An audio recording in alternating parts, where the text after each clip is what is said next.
Greetings, listener. Welcome to Committee Quest.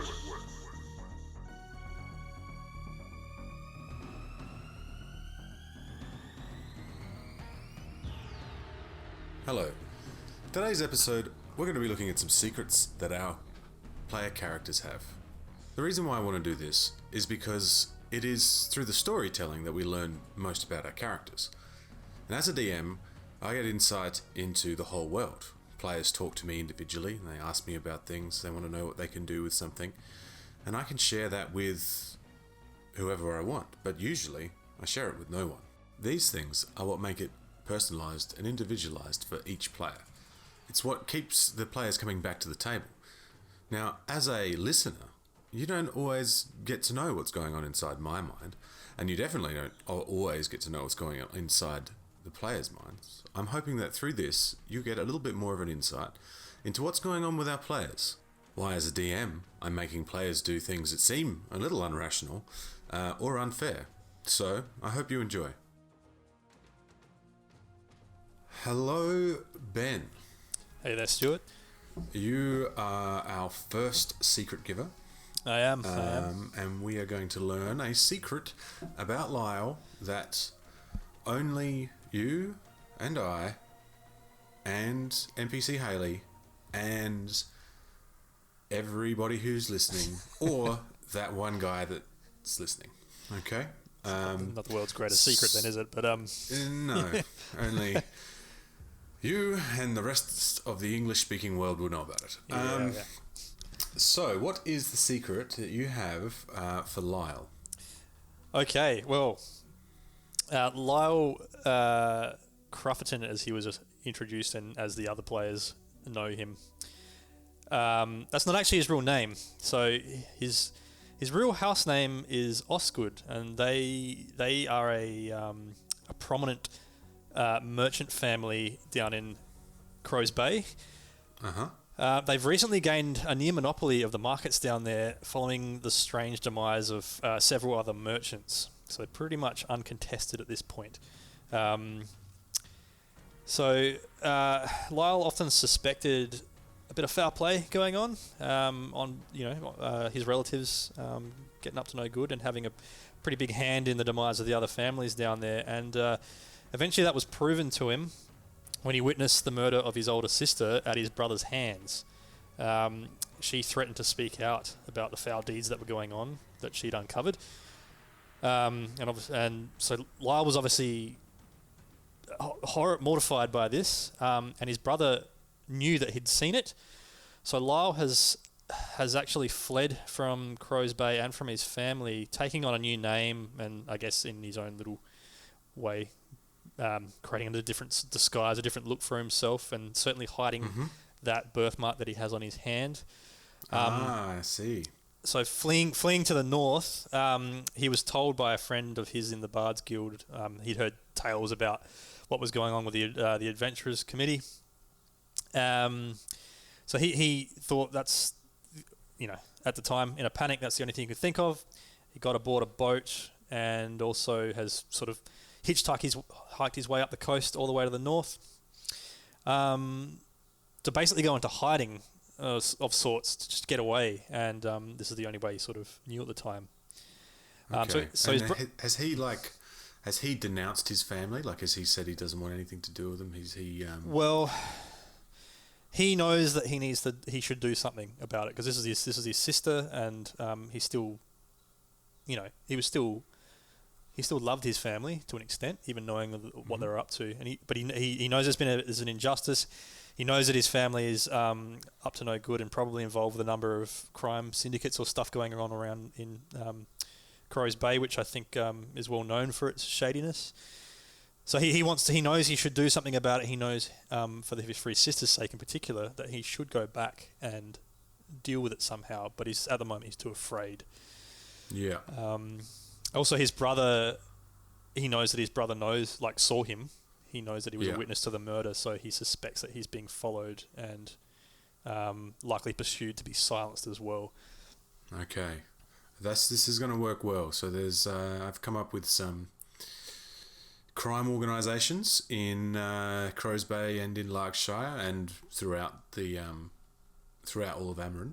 So that will fit in nicely, and we'll come to them as we get into them in the story. We don't necessarily need to disclose all that now.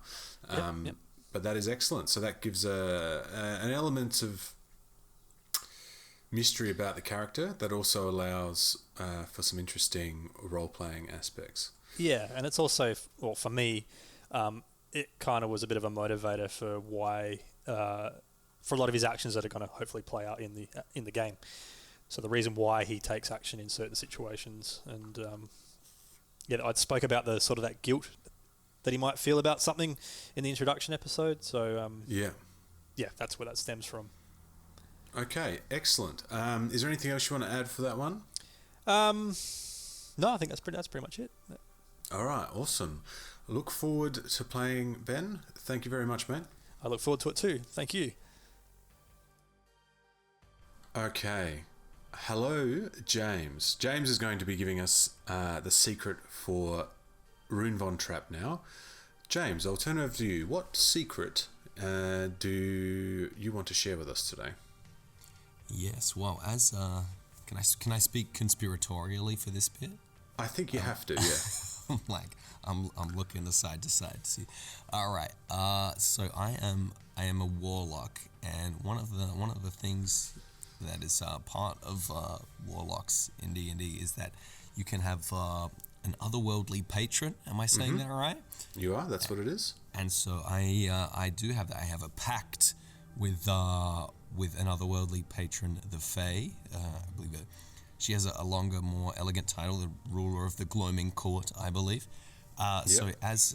So my secret is, as part of my pact, in order to retain my powers, the Fae can tell me to do some stuff. Sometimes really awkward or terrible stuff, and I believe I can't tell anyone about it. That's correct. Yeah? That's right. So if they call upon you and they say, because part of this pact is you've made a deal that you'll get this power, okay, and for Rune he wants power so that he can get money back and restore his noble sort of line.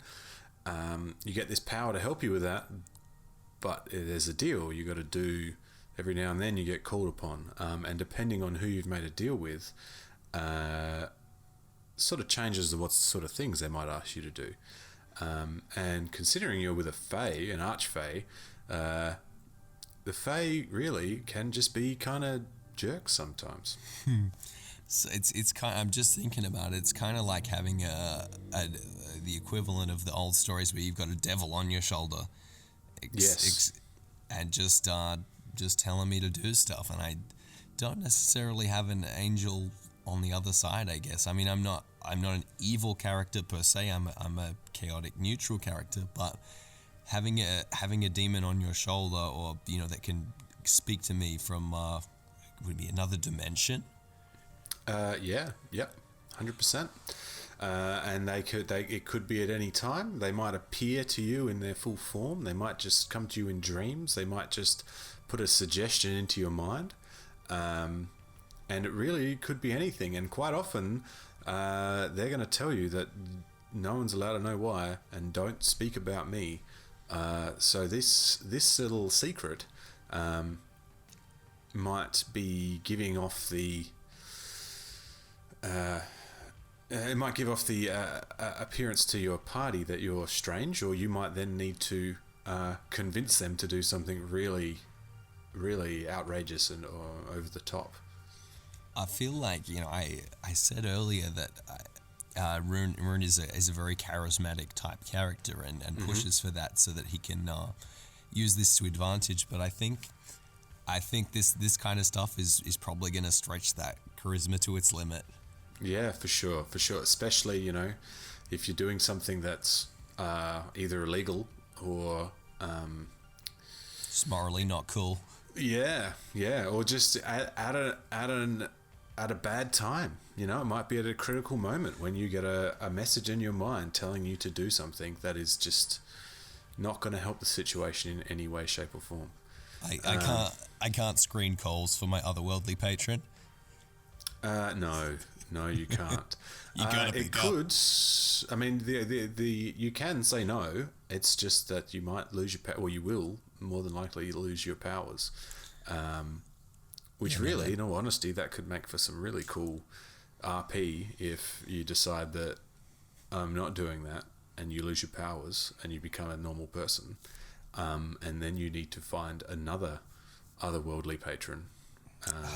It's a real psychology thing because everyone, I think hates having something taken away from them. So Yeah. it's a cool mechanic. I like it a lot. All right, cool. I think this is going to be fun. I will get to work with some tricks that your otherworldly patron is going to play on you. Sounds good. All right, excellent. Thank you very much, James. Thanks, Stuart. All righty. Okay. Hello, Tom. Hello. This is your chance to share with me and anybody else who listens a secret. So possibly, hopefully, many people, but it might just be one person. So, what is the secret? Okay, so the secret of my character.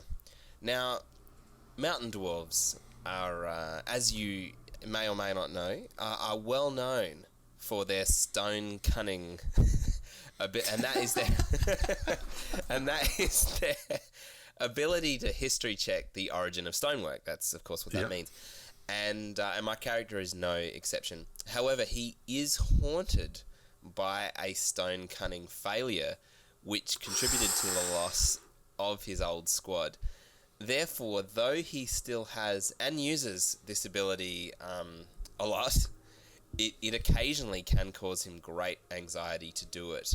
And it may trigger sort of PTSD-style flashbacks to the time that he lost his squad because of his failure at stone cutting, and the effect that it had on his on his whole team. Okay, So, excellent. So that's the secret. That's the secret. And so sometimes when I attempt to do stone cutting,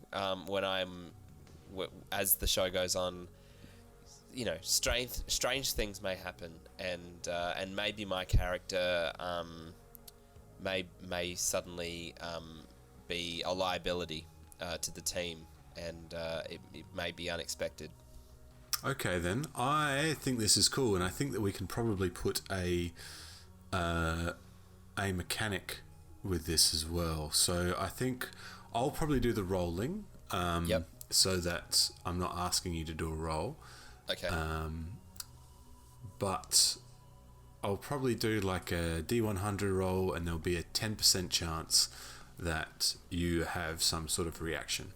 That sounds to a good. stone cutting roll. But with the stone cutting, it's something that they want to do, isn't it? Like they're still keen, like they're always interested in stonework and things like that. Is that correct? Absolutely. He's still. I mean, he's very good at it, and so he likes to do it at every opportunity.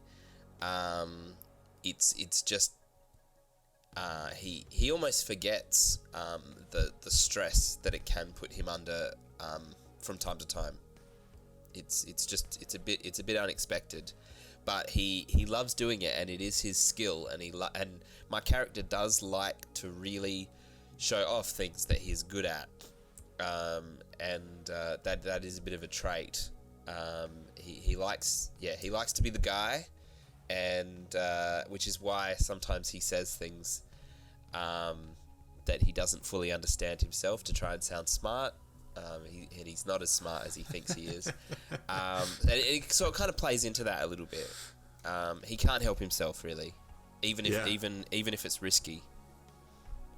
Okay, that's cool. I think that might be something we can work with as something that he might want to find a solution to, you know? Something that he might want to either fix or it might send him into some sort of strange place. But I think that's good, and I think keeping that a secret and especially if he keeps his bravado about stone cutting and always trying to do stone cutting. I think that could be a lot of fun. I'm looking forward to just being a bit cocky. Yeah. And watching that backfire from time to time. So the result of the former adventuring party, like with all of them dying and him being the only one surviving, that is directly connected to his failure with a stone cutting check. Yeah. It has a lot. Good. It has a lot to do with it. Yeah. Because his failure is kind of what brought this monster into to the attention of the squad, to the attention of the monster, I guess. Yeah, okay. Is yeah, how it for happened. sure.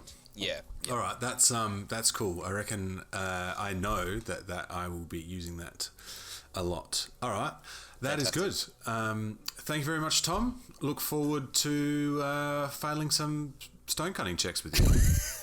Me too. There's nothing I love more than amusing failure, and I look forward to the journey. To more amusing failure. I think That's that should right. possibly might have to be our sign off to amusing failure. To amusing failures. Thank you. All right, thank you. I hope you've enjoyed listening to our Secrets episode. I hope you've learned a little bit more about our players and their characters, and hopefully this will give you a little bit more insight into Committee Quest and what we'll be doing. Now, if your name is Tom, Ben, or James, and you play in Committee Quest as one of my players, then you're cheating, and I will find out. Please tune in next time for more amusing failure.